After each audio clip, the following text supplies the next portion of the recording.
behalf of lead guitar players in the nation and the world, here you go. Here's our voice. I'm going to start this off. My guest today is a young man that I've known for many years. We are very close. He's one of my closest confidants, and he is my inspiration as far as getting into the music business itself. He really got the ball rolling. I can let him tell that story, of course. I'm going to explore his journey. His name is Arthur E. Payne III.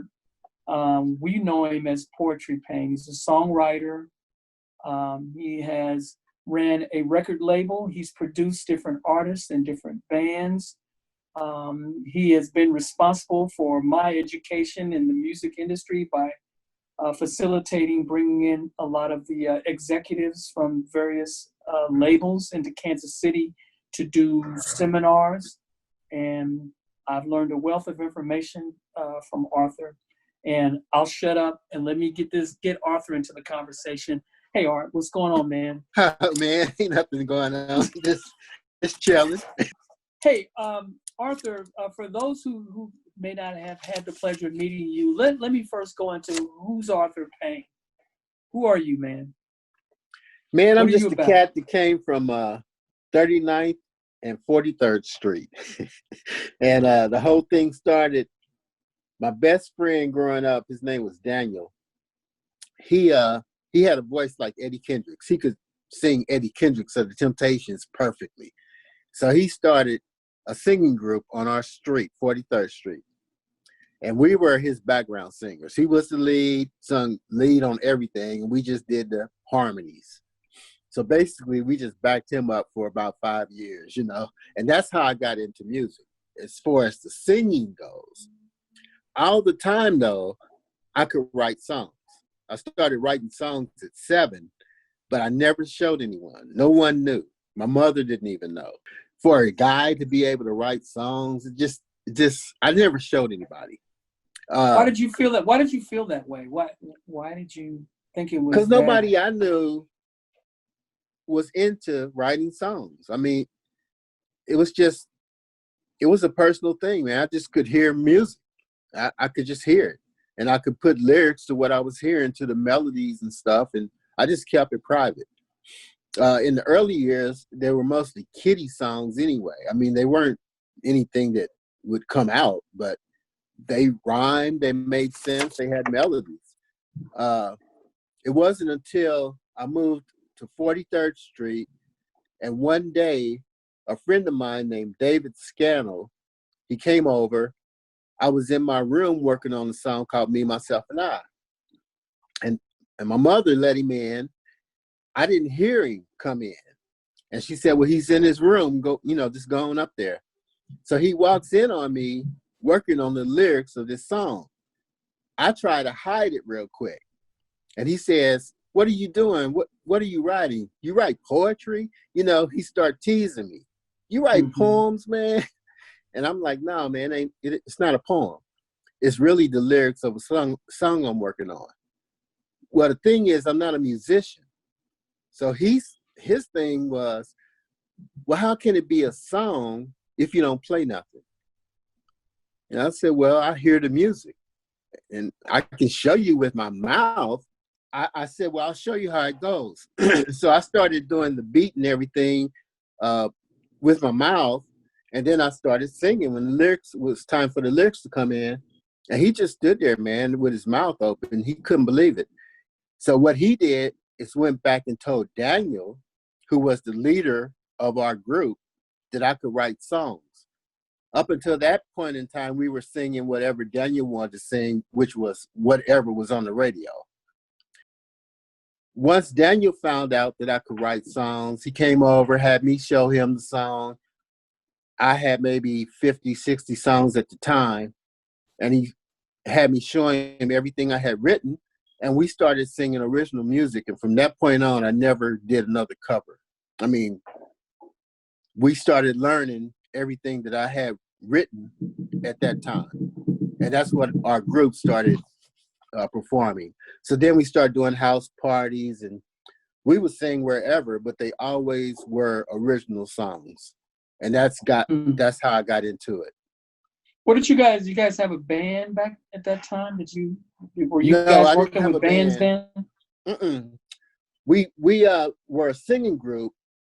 Around the corner from where I lived, there was a guy that had a blues band, and we auditioned for him because he was doing the clubs and all this stuff. But he thought we sounded like girls because everybody was singing first tenor and the Eddie Kendricks thing, you know, the high voices. He didn't like that. So he didn't hire us. And, you know, we never really had a band. We did a couple of clubs with another band that we hooked up with for a minute. And we did the club thing and did covers for that. But I didn't like it, man, because it was like we played the same set over and over again all night long.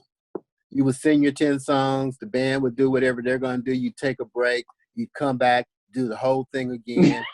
You know, it was all Yeah. night long. And I Mm-hmm. swore I would never do that again.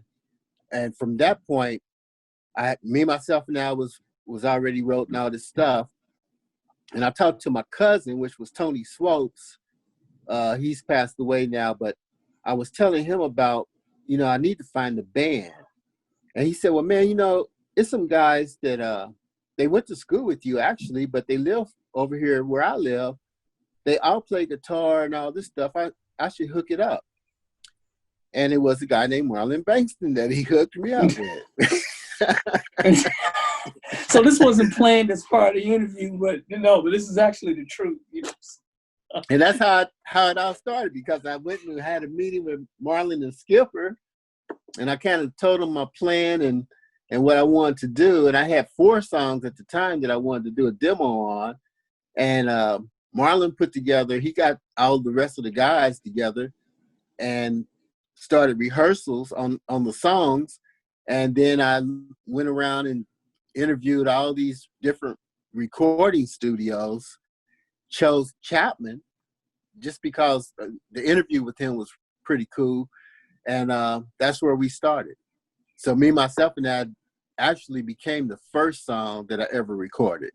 The area that you came up in was 39th and 43rd Street. And for the viewers, that's in Kansas City, Missouri, correct? Mm-hmm. And Yeah. and the coming by our house, we lived in the Swole Parkway area back then. And right. we did a lot of productions in my mom's basement, in the downstairs in the basement. And I remember having songwriting sessions with you when I would meet with you over your songs, would be going to your mom's house and going upstairs in your room and sitting down and listening to what you have. And so Arthur is the first person, ladies and gentlemen, that I had to learn a new language with, which was the language of and because he's not a musician, because we are all musicians. I had to translate Arthur's Egyptian's phonetics of music and the way he relates to it into the form in which the musicians could play it. So, hey man, so Arthur, I need to contact the Kansas City Museum and tell them about you, man. They don't know this. But okay, so springing forward, because your story, you have an interesting story from there. You didn't stop there when you started with the studio thing. What happened? What led you further? What was your journey after that got you into actually becoming a label, owning your own label? What happened there? How did that get going? Well, as far as, so when I started, like I said, I was a background singer in Daniel's group. Then Daniel stopped, he lost interest in music, and I started my own group, which was called Poetry in Motion. Well, that group never made it to the studio because of creative differences. We ended up breaking up. And by the time I did record, me, myself, and I was a solo act. So we did that. I did a couple of other songs solo, and then I started shopping them. My girlfriend at the time, her name was Joy. She had read an article about these entertainment lawyers in Detroit. They handled Ready for the World and stuff like that. And so I wanted to send them a demo to see if I could get representation with their company. And man, it must have took a year. I had to call them every Monday at the same time to see if I could get an appointment to go to Detroit to sit down and talk to them. They played me off for a year. But every Monday at the same time, I would call them. And their secretary, when the phone would ring, she would just pick it up and say, "Hi, Arthur," because she knew it was me. Because I always made sure it was the same exact time. Finally, she said, "When can you get up here?" Well, I was working Monday through Friday. So I told her, "Well, when do you guys want me up there?" She said, "Well, can you be here next Tuesday?" And I'm like, "Well, I have to ask my job if I can get off and make arrangements to fly up there and all this stuff." I said, "It probably would be easier if it was a Saturday." So she went and talked to the lawyers, which they were two twin girls that ran this law firm. It was entertainment law and management.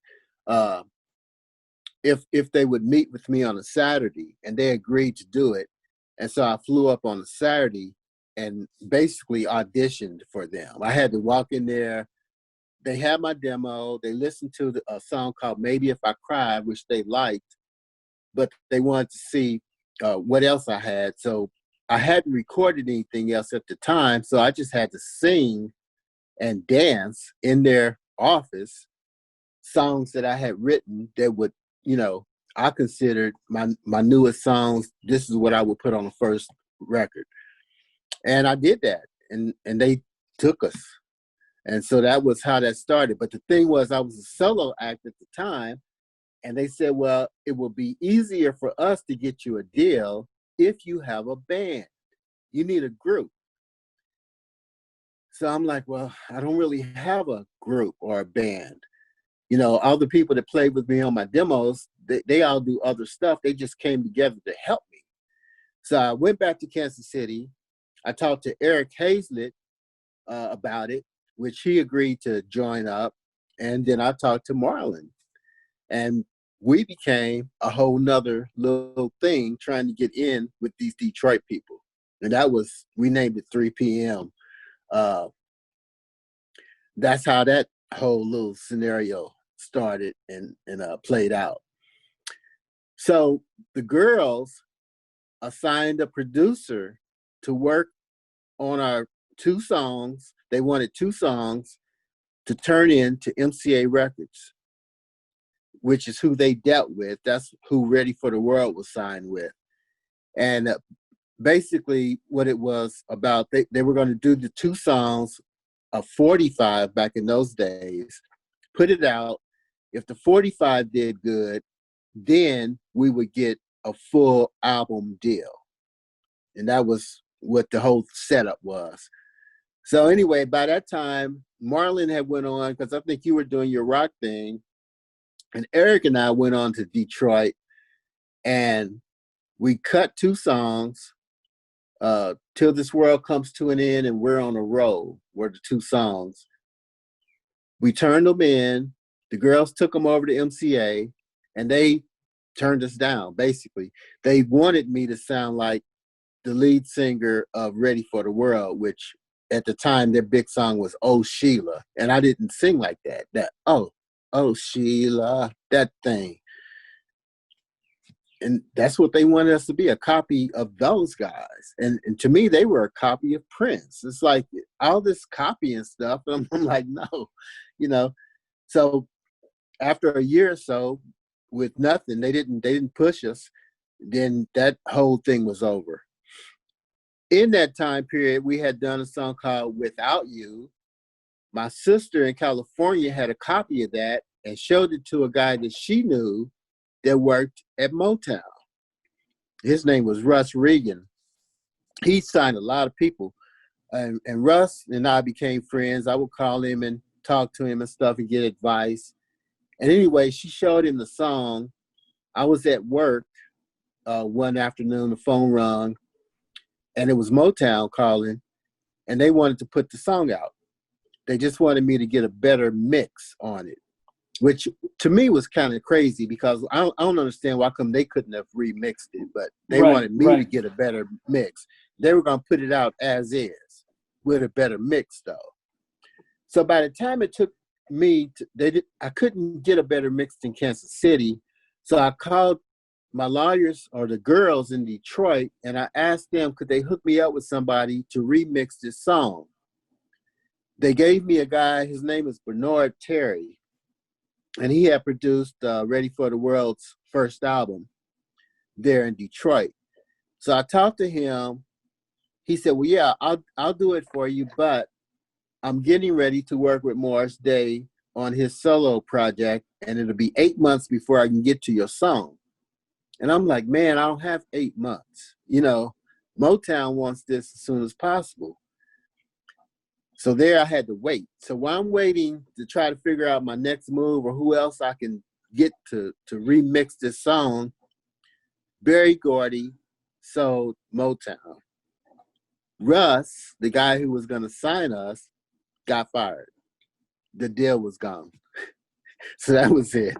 The last group that he signed was a little kids group called The Boys. I don't know if you ever heard of them, but that was like the last group he got in before he got fired. Wow. So our Isn't Motown deal was that gone. did you find that so that was obviously a disappointment. It's a build up and then let down. Did you find that in navigating the industry in those days, was that the general drift of things? How did you? Oh yeah, hurry up and wait. It was always that. They want it as soon as possible, and then you wait months or maybe a year or two to hear anything. You know, it was crazy, man. And plus, you couldn't do the stuff you can do now. You had, like I said before, the gatekeepers, and you had to go through the secretaries, or you had to know someone who knew someone to even get your demo heard.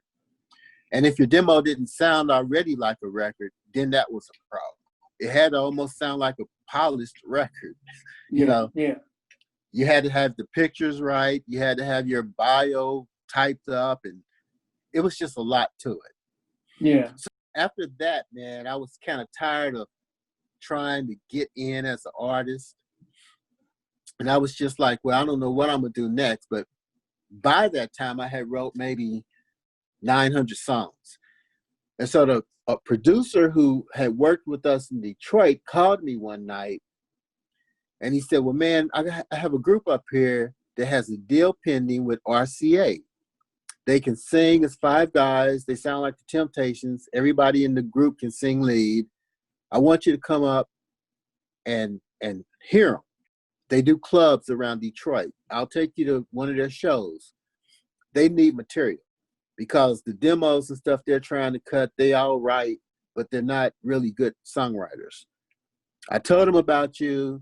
They don't believe that a guy from Kansas City can help a group from Detroit. I want you to meet him. Bring some songs. Mm-hmm. So I flew up there on a Saturday, stayed with him. He took me to a club where they were performing, and they could all sing. They had the dance steps down, the uniforms, the whole thing. They looked very polished. So I saw him like maybe it was a Friday night, and then the next day they came over to his townhouse where I was staying, and they wanted to hear songs that I had brought. And they had this attitude, man. It was like you could already tell they didn't. I told them I'm not a musician, so I'm gonna have to do the music with my mouth, and you'll feel me once I get started. So I had just wrote a song. It was kind of a risque type song called "Is It Good to You," but it was a jam. The beat.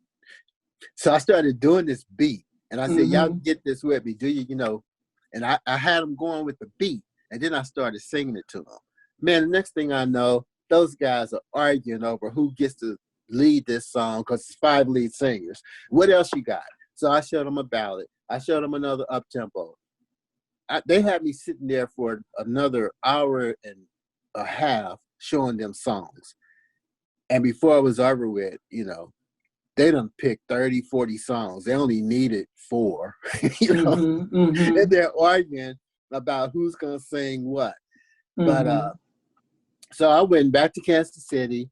I waited to hear which 4 songs they were gonna cut and all that stuff.